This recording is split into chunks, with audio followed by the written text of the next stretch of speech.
Get up, LaBerge. We've got some training to do.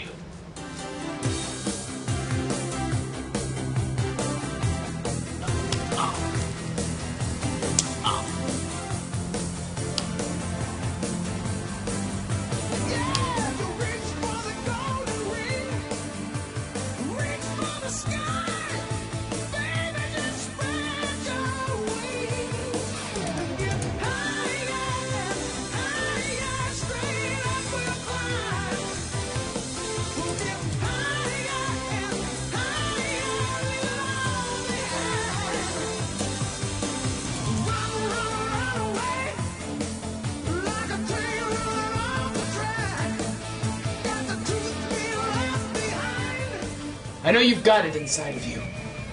I know you've got me inside of you. Go get him. All right, come on, people. Places, everybody. Camera. Check. Lights. Check. Sound. Check. Don't fuck this up. All right, and we're live in 3, 2. Classes can wait. You're on Harvard time.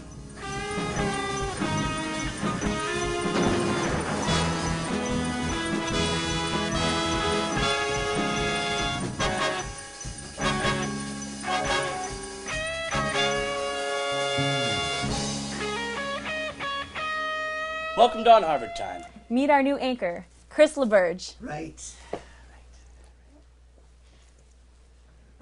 I read the news today, oh boy. We begin this episode by discussing the Crimson's worst mistake this week. Yeah, they made an embarrassing typo. What was so appealing were Google's plans for a drag-and-drop programming piece, said David Mallon, CS50 professor. That's right, not drag and drop, drag and drop. A reference to their new, more eco-friendly distribution method. Now for the Crimson's second biggest mistake this week, printing an ad denying the Holocaust. The advertisement, which appeared last Tuesday, questioned why Eisenhower didn't mention Nazi gas chambers in his memoir and challenged readers to name one person who was killed in one. The ad was purchased by professional nutjob Bradley Smith, whose email address is bradleysmith1930@yahoo.com. 1930 being the last year it was okay to deny the Holocaust. And the last year it was cool to use Yahoo. Though the ad's already been printed, the Crimson won't profit from it. According to Crimson President Maxwell Child, any money that has changed hands in exchange for the ad to date will be returned. So, Holocaust deniers, not only will the Harvard Crimson print your ad, they'll do it for free. Strangely enough, while this scandal made national headlines, The Salient, Harvard's conservative birdcage liner, printed a similar ad last year. But no one noticed. We'll be right back after these messages. George Washington never wrote an autobiography. Neither did Robert E. Lee. Both had ample opportunity to write them in the years after they were president. In fact, Robert E. Lee never was president. This gave him extra time. They could have written memoirs describing the system of slavery in vivid, easily verifiable detail, and yet they didn't. Why not? George Washington never, ever forgot things. Because of this, in fact, many of his colleagues thought he was kind of a tool. Would you forget slavery? Remember, if it doesn't appear in your memoir, it didn't happen. Also, I found this picture of a so-called slave ship online. Just look at this thing. You couldn't fit 200 people in here. It would be very, very crowded and highly uncomfortable. Who would want that? These people supposedly spent long, hard hours picking cotton and doing other onerous tasks. What possible incentive would they have had for doing that? Do you even know one person who was a slave? I didn't think so. Do you think it's immoral to ask these questions? I can be reached at glennbeck@foxnews.com. Welcome back to the show. I'm sorry, 1 second. LaBerge, go. We ran an ad saying what? I thought I told him not to run that. God, what, and on my first week as anchor? I don't care what it takes. Pull the ad for the rest of the season. No, we're not refunding the money. Oh, and you're fired. Bye, Mom. Moving on, this past summer the UC tried to raise money to purchase the $4 million Democracy Center for a student social space. And what did they raise? $700.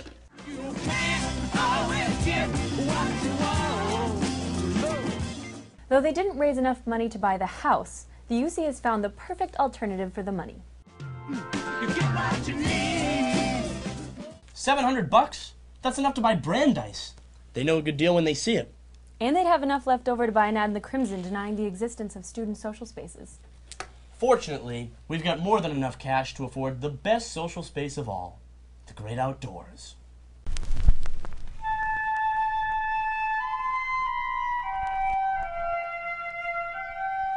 For hundreds of years, the Harvard student, or pupillus pretentiosus, has gone about his daily life in much the same way. Classes during the week, parties on the weekends, and sitting on really expensive grass to relax. But a new addition has arrived at the Harvard habitat. The common space chair of the genus Faustus oblivius has joined the yard ecosystem. Will it shake the students from their niche, or will they adapt? Let's take a look. A flock of students approaches.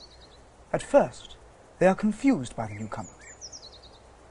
The flock tries for some time to ascertain the nature of their new guest.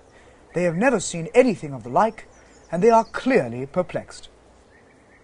Soon, however, their initial confusion turns to anger. But eventually, one member of the species stumbles on the solution. The others follow suit. Soon, they're joined by scavengers. But the students defend their new discovery. Eventually, they feel comfortable enough to call the chairs home, and many relocate their nests. Soon, the nest attracts others of the species. However, the commotion proves too conspicuous, and a predator soon approaches. The students invoke a time-tested defense mechanism, but their tactics are for naught, as the predator prevails.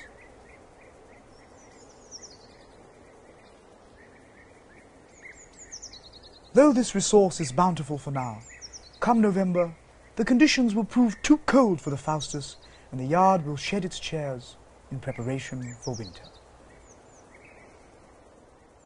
Thanks for watching. Hello?